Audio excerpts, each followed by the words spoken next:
Barbados under a tropical storm warning as Bret skirts the north coast. Barbadians urged to stay off the roads following early closures. Virgin Atlantic inter-island flight gets underway. And in sports, the Windies whip Nepal to move to the top of Group A. Broadcasting from our studios in the Pine St. Michael, this is CBC NewsNight, starting now.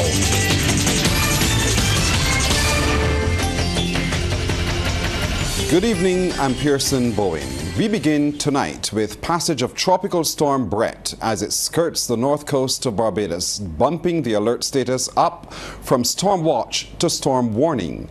Our Shane Seeley is in St. Lucie now. He joins us live. Shane, what are the conditions there at this time?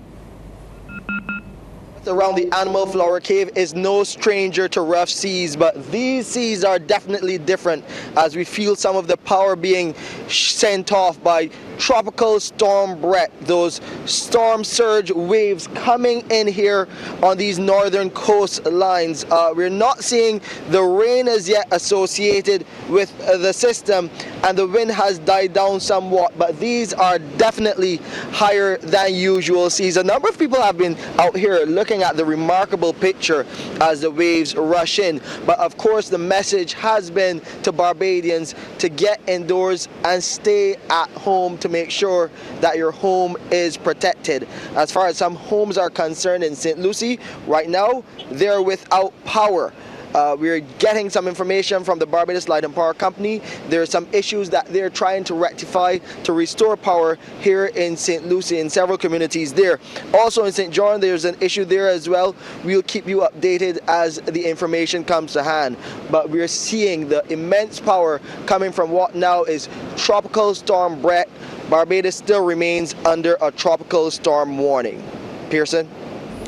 Shane, thank you. Our comprehensive coverage continues now as our Wendy Burke is at the Department of Emergency Management. Good evening to you, Wendy. Any reports of damage coming into the center? Good evening to you, Pearson, and good evening to our viewers. In terms of those reports, we will go straight to the Minister, Wilfred Abrams, Minister of Home Affairs, who has been in the National EOC, and he will give us an update as to what is happening on island. Minister Abrams, what are we looking at? Damage? What's the situation? Wendy, good afternoon, Barbados. Good night, Barbados. Early this morning, the decision was taken to let the school children go home early. That decision was taken because the system, Bret, was very unpredictable in what it was doing. The winds, the sustained winds and the gusts were hovering in the vicinity of storm force, but not sustained enough that we could issue a warning. So although we were under a watch, and we were occasionally getting storm force or close to storm force winds, there was nothing sustained to trigger a warning. The decision was taken based on the unpredictability of the system and the fact that we wanted to ensure that at least we got the school children taken care of and out of the transportation system. So in the event that we had to go to warning urgently, we were able to do that without having to accommodate the school children. We took the decision to close schools early. That proved to be the right decision, because even when we, as a matter of precaution, decided to allow the public service to finish work at 2:30 today, and a number of other businesses had preempted that and had closed of their own accord because they were monitoring the system. Immediately after Prime Minister Santia Bradshaw, acting Prime Minister Santia Bradshaw, had made her statement, we got the call from Sabu that the system had again done something unpredictable, and the center had reformed a lot further south, thus bringing the storm force winds a lot closer to the north of Barbados than they previously were. That then triggered the warning, and this has gotten us to where we are now. So we were luckily proceeding and taking the precautions as if a warning was going to be issued. So when the warning did in fact come at short notice, the preparations were well underway and certain things were triggered. Right now we're in the National Emergency Operations Center, and we stood that up from the time it was a storm watch. So we're here in the middle of the warning. All of the relevant stakeholders, the police, the BDF, utility companies, water, ambulance, fire, the press, all are here to keep you informed as things develop. Also, the reason we have those persons here with us is in the event that a decision has to be made in relation to one of the services that is represented, that decision can be made from here without having to consult with anybody else. Where we know. Right now, we've already had reports, numerous reports of fallen trees. We've had utility poles down, reported damage to seven reports of damage to a house. A roof has been blown off, a tree fell on a house and crushed the house, and we also had a partial house collapse. Now, that was before we even triggered the warning. The winds, we just went into a bit of a lull, so those who might have been outside will be seeing a lull. The winds have started to pick back up now, so we're experiencing gusts of in excess of 35 miles an hour, but sustained winds in the 25 to 30 bracket. So we can expect more of what we've seen before. We can expect a bit more damage. We can expect that weak trees are going to fall, and we can expect some more down power lines. So we are now under a storm warning. That means that Barbadians are supposed to stay off the road until the all clear is given. Only emergency vehicles and emergency services are supposed to be on the road at this point in time. What does that mean if we get reports now of, for example, a power outage? If Light and Power can effectively and efficiently repair that outage, now that decisions will be taken here and crews are going to be dispatched. If they can do so safely, they will do so. If they cannot, they will return to do it once the all clear is given. But with the exception of emergency services, all Barbadians are supposed to be off the road and remain off the road until the all clear has been given. Okay. So I'm going to turn over now to Kerry, who can update you a bit more from the DM perspective. Thank you. Okay, we're turning over now to Kerry Hines, who is the Director of the Department of Emergency Management. Perhaps you can give us some word on what's happening at the centers. Has anybody reported as yet that they want to go into a shelter, etc.? Okay. Good evening, everyone. We had our last briefing, major briefing at 5:40 this afternoon.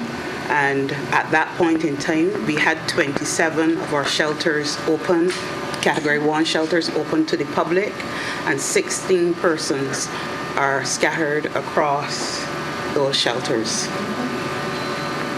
Okay, so that's just 16 for now. Have you been able to know the state of them? What's in terms of the demographic? Are we looking at children? Are we looking at the elderly? Or any disabled among them? Because I do realize that some of your shelters are designated disability access.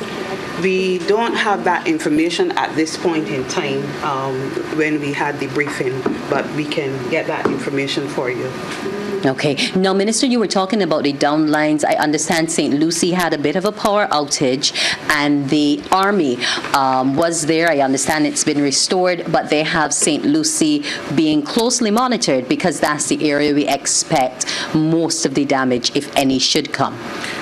Yes, as I said, while it is still safe to do so, or where possible, the emergency services will respond to correct whatever the problem is, but there will come a point in time when, quite frankly, it will be unsafe to send Light and Power or to ask them to go to deal with things. But we're keeping a close eye on the whole of Barbados.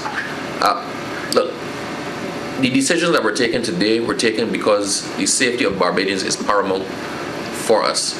We triggered certain activities before even the warning was given because we took a decision to not risk the lives or safety of Barbadians and definitely not our school children. You are important to us. Your safety is important to us. In one briefing just now, we were warned that even after the waves subside a little bit, we'll be subject to riptides tomorrow. And I was asked, please, to just advise people, tomorrow when things clear up, please be very careful in going to the sea. Just pay attention to the bulletins that we're putting out. We have been very communicative. Barbadians have been advised and involved at every step of this process. From the time the name Bret was mentioned, Barbadians have been informed, and we've kept you informed. We will continue to do so.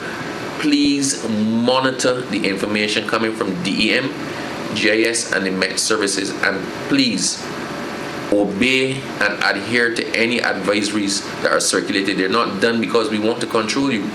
They're done because we are concerned for your safety. If one person is injured, that is one too many. Okay, we want to thank you so much for that information and that update. We are here at the DEM. We've just spoken with the Minister of Home Affairs, Wilfred Abrams, and the Director of the DEM, Carrie Hines. Pearson, it's back to you. Wendy, thank you very much. And now for our further update on the status of Tropical Storm Bret, we go live to the Met Office. A very good evening. I believe I'm talking to Sabo Best this evening. Good evening. We have update number 10, advisory 10 on Tropical Storm Bret, located near 13.4 degrees north, 59.6 degrees west at 5 p.m. And that's about 25 kilometers or 15 miles to the northwest of Barbados. That's since 5 p.m. So the center has actually progressed a little more towards the west or northwest of Barbados in the last couple of hours. We expect Bret to continue on the westward track or slightly south of west track around 16 miles per hour throughout the night. Maximum sustained winds around 65 miles per hour. Those winds are actually 65 miles per hour located in the northeastern quadrant and north of the center, not on the southeastern quad that we will actually be going into. Now, we expect as the system continues to track towards the west, that these conditions we're witnessing here, these feeder bands are wrapping in from the southeast into the system, will begin to make their way across Barbados. We expect those bands to be here in the next 4 hours or 5 hours or so. If that condition changes, if that arrival time changes, we'll let you know for sure. The good thing is that compared to before, Bret is looking a lot more rugged than before. He's actually weakening, and that's all positive. Before we were anticipating 35 to 45 mile per hour winds in the southeastern quadrant as it rolls across. We're now predicting 25 to 35 miles per hour winds with higher gusts into storm force.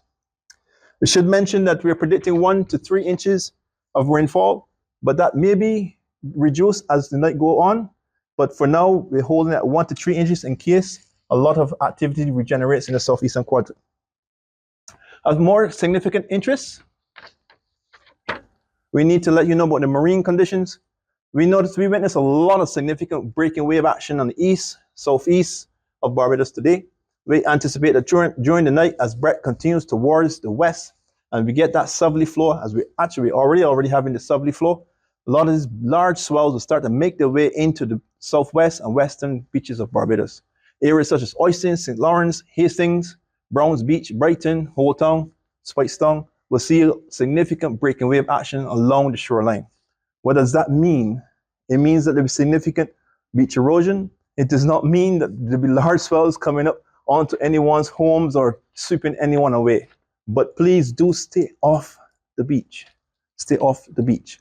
Now, come tomorrow, we expect to see significant improvement in the swells as the day progresses, and the marine warning should be dropped as by afternoon or so as the day progresses. Now, when that does happen, because of the significant beach erosion, we're asking persons who will go to the beach after the warning has been lifted to please be careful, because there could be significant drops along the beach edges, and always use beaches that have lifeguards. We have another update for you around 8 p.m. Sabo Best there from the Met Office. Also, you're told to get off the roads and stay indoors. That advice from Acting Prime Minister Santia Bradshaw in her message to Barbadians as the country is under a tropical storm warning. A number of measures were announced following a meeting of Cabinet to get Barbadians to safety. Well, those include the early closure of schools at 1 this afternoon and government offices at 2 o'clock. The Transport Board also ended scheduled services at 5 this afternoon. And with those announcements came gridlock on the highways as Barbadians made their way home. There were also long delays at gas stations as motorists seized the moment to fill up. In the meantime, the worst of the weather associated with Tropical Storm Bret is expected to affect the island as we speak. And according to the Acting Prime Minister, government has been moving to address one of the main concerns: flooding. We have taken a number of precautions over the course of the last 48 hours to reduce the flooding in a number of the flood-prone areas, particularly in the north where the system is intending to pass. And we have also put systems in place to pump off excess water as the need arises. Category 1 shelters are ready to be put into action as needed, and the list of those shelters is available on the gisbarbados.com website. The acting Prime Minister remains very concerned about fake news surrounding the storm and is urging Barbadians to pay close attention to credible media sources. Pay attention to reliable media sources for information on this system. There's a lot of negative information, a lot of fake news that is circulating in the public domain, and therefore it is important that you pay attention and listen to the radio for the regular updates which may come out from the Government Information Service, or GIS. And on the road, preparations were also underway at the fisheries complex and commuters were heading home. Crystal Hoyt has more.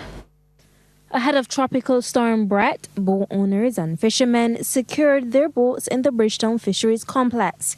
Captain Jason Bradshaw told CBC News that safety was the main priority. All the fishing boats that we have is swum right now, and that's a good thing. I make sure that my boat is very properly, very safely. This is the safest time now to be home. Fishermen goes away from home and never come back because of the weather. That's another error. From a transportation perspective, commuters were making their way home via private and public transportation.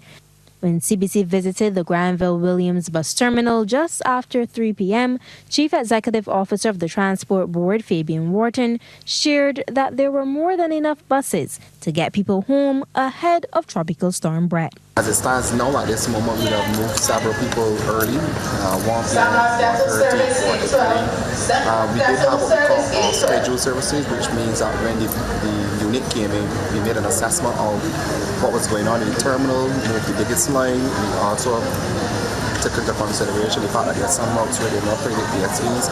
So, for example, Martins Bay, Chalky Mount, those we priority routing from here. So that is basically what is happening now. We are confident that we're going to get everybody out by 5 o'clock, and we always send an extra sweeper in the event that something happens where 2 or 3 people find themselves caught out. The final bus did in fact leave just after 5 p.m. Crystal Hoyt, CBC News. We encourage you to stay with the stations of the CBC as right after this newscast we'll be tracking the storm. We'll take a break here on the CBC NewsNight. We're back in just a moment. In other news tonight, the high-level summit on a new global financing pact opened in France with Barbados Prime Minister Mia Motley stressing the planet must be saved to make it livable. France is hosting more than 300 high-level participants, heads of state and the government, international organizations and representatives of civil society and the private sector for that 2-day meeting. The aim of the summit is to lay the groundwork for a renewed financial system suited to the common challenges of the 21st century, such as fighting inequalities and climate change and protecting biodiversity. Ms. Motley sees her present at the summit as needed, noting she had to make a decision given what's happening with the tropical storm Bret in the Caribbean on whether to leave or to stay. Ms. Motley, who has been promoting the Bridgetown initiative on the world stage, says it's important the world moves to action. Privately, I call this the How Dare You Summit. How dare you? How dare you upset the order? How dare you step out of your crease and summon us all to this inflection moment that will determine whether we will have the capacity and the will to bring pace and scope to the problem. I can tell you that there has been movement. Yes, 9 months ago, no one was speaking about natural disaster clauses. Now we have people wanting to recognize the wisdom of it. Ms. Motley says transformation and not reform of international financial institutions is needed. I ask us today not to leave Paris, without understanding that the bolstering of the political ambition that is required must secure transformation and not reform. And I ask us to ensure that those of us who are heads of government and heads of state recognize that the world cannot continue in the shadow of an old imperial order that does not see countries, does not feel countries, does not hear countries, and worse, does not see, feel, or hear people. I ask us today to recognize that we cannot come to Paris but let our directors go back to the IMF or the World Bank and it be business as usual. French President Emmanuel Macron, speaking through an interpreter, says the global financing pact has been welcomed in several regions, including Latin America, Asia and Africa. He says Barbados Prime Minister's support for the plan has been decisive. President Macron agrees there is need for funds to be better mobilized to reach countries that need them the most. For me, this meeting should be a meeting where we find solutions. And so over these 2 days, we have to create commitments, mobilization of money, new instruments. I'll give you another list tomorrow, but we have to find concrete solutions that will change the life of people in countries around the world who are facing these challenges. And this is how we will be judged, because we will have to be held accountable. And we will have a follow-up mechanism, a monitoring mechanism, so that everything that we decide over these 2 days can be followed up in time. Sports Night, brought to you with the compliments of Great Health Works, agents for Omega XL.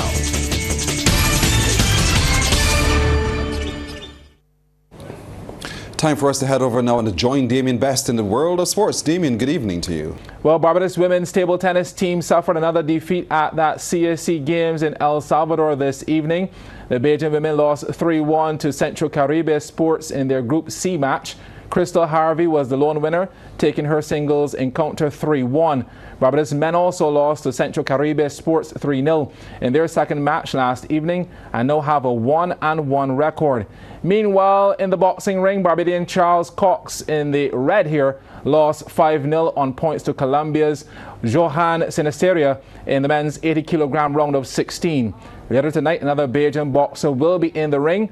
Jashawn Shepard will be up against Jose del Los Santos of Dominican Republic in the men's 57-kilogram round of 16. The Business Report, brought to you with the compliments of Republic Bank. We're the one for you. Business now. Inter-island flights from Barbados to Grenada and St. Vincent on Virgin Atlantic have officially begun. Crystal Hoyt was on the first flight to the Spice Isle and she filed this report. UK carriers Virgin Atlantic inaugural inter-island flight took off today to Grenada. The twice-weekly service will see flights out of Barbados to Grenada and St. Vincent. Virgin Atlantic country manager Caribbean Hannah Swift says these additional flights will offer more intra-regional travel opportunities. Today on the inaugural flight between Barbados and Grenada, we're taking a fun journey down just to experience what it's like on board, to do the quick kind of 30-minute hop down to Grenada and have a good time and see what Virgin Atlantic is all about. Tell me about your expected projections. So at the moment, we are finding that the flights between the islands, between Barbados and St. Vincent and Barbados and Grenada are proving extremely popular.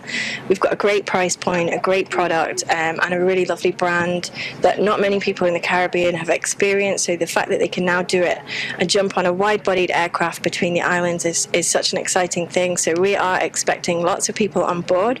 We're already seeing, even though we've only been on sale for a few weeks, plenty of sales coming in. As my team can tell you, our office has been flooded with people. Grenadian Leslie Ramdani welcomes the additional flights.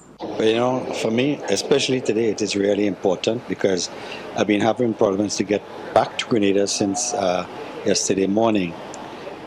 Had to overnight in Barbados because the flight was cancelled, rescheduled for today.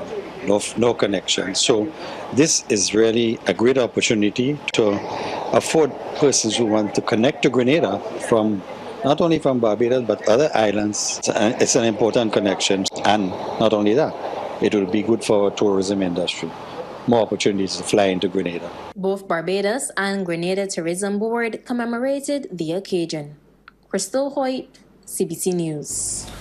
Well, summer bookings at the Hilton Barbados Resort from the UK market are weak, but it's quite the opposite from the United States market. That's the word from General Manager Jacques Montet as hotel and tourism officials turn their attention to summer. He told the Business Report that things are picking up for the US market at the resort for summer, but the industry is still hoping for some increase in airlift. Summer is steady. It's not as great as we would like to see it. Compared to previous years, if I go back to 19, I think the summer was stronger in 19, but it's steady. We would love to see more airlift coming into the island. We do see the market from the United States picking up a lot. The market from the UK, not as strong, but the hotel will be steady. I definitely would like to see it sold out, but we'll not be there yet. The closing gala of the recently held Marketplace 41 was held at the Hilton Barbados, and the hotel executive said the momentum is being kept and the Fort Charles Grill will be coming alive later this year. We'll be doing something very special in November for Fort Charles, so that will be coming up. We are going to be finishing our renovations and restorations of the fort for everybody, and also we have a lot of art coming up into the resort. I don't want to say exactly who they are, but a lot of local artists are participating. Well, let's get back over to Damien Best for even more sports tonight. Damien. Thanks so much, Pearson. Well, the Dasani Powerade National Sports Council Secondary Schools netball competition has reached the final stages. The under-15 section was completed. Christchurch Foundation, Coleridge and Parry, Allen School and Queen's College made it through to the semi-finals. Meanwhile, in the under-13 section, Spring Memorial and Coleridge and Parry will clash in the final after winning their respective semis at the netball stadium. Semi-finals of secondary schools netball underway. Combermere up against Springer Memorial. Springer with possession, contact call. That's goal attack. Liana Green taking aim, knocks it down. Combermere really struggled in the shooter's circle and turned over the ball on several occasions. The Springer girls' movement from midcourt to the circle was productive. Green again showing good range. In the end, Springer would advance to the finals with an easy 6-2 win. Meantime, the Lord School was completely demolished by Coleridge and Parry over on court 1 in the second semi-final of the under-13 section. CP led 8-0 at halftime and had their foot on the gas after that, adding 11 more goals to the tally. Goal shooter Tyra Griffith had the hot hands, making 15 of 19 attempts. Goal attack Jazara Payne gave good support, netting 4 from 8. Feed from Griffith rolls it in. A change of ends didn't make much of a difference. The goal defense and goal attack out of position. Griffith automatic. In the final analysis, Coleridge and Parry produced a devastating 19-0 win over the Lord School. Busy afternoon at the netball stadium. Under 15 quarterfinals also being contested. Combermere battling Allen School. Combermere with possession, down 4-6 in the first quarter. Taisha Trotman with 1 of her 10 goals from 14 attempts. But Allen were up for the task and playing with confidence, leading after 2 quarters, 6-4 and 10-8. Sharing the goal shooter's bib, Kenya Hines scoring 2 from 7 attempts, and Natalia Bridgman smart, 1 from 2. But the real sniper in the mix was a versatile athlete, Jakira Jones-Smith. A few feet away, 13 from 33 in the match. But for all that fight, Combermere managed to lock the score at 12 apiece heading into the final quarter. That's Jade Best, who ended with 3 from 8. The fourth quarter, and Allen showed renewed vigor. All the combinations working to support Jones-Smith and Hines. Allen with an excellent performance in the end, outscoring their rivals 16-13. The final quarterfinal matchup now featured Queen's College in the blue up against Graydon Sealy. Goal shooter Azobia Thomas with a slight height advantage. Not going to miss that.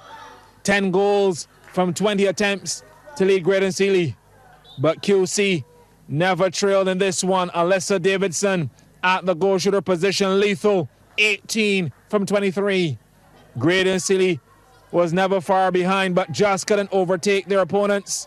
The score now 13-17 to end the third quarter, but QC would speed to victory late in the fourth and final quarter, 23-16. They're heading to the semifinals. Well, that's our time tonight. Thank you for spending it with us. We do encourage you to stay with the stations of the CBC as we go tracking the storm in just a moment. I'm Pearson Bowen. Good night.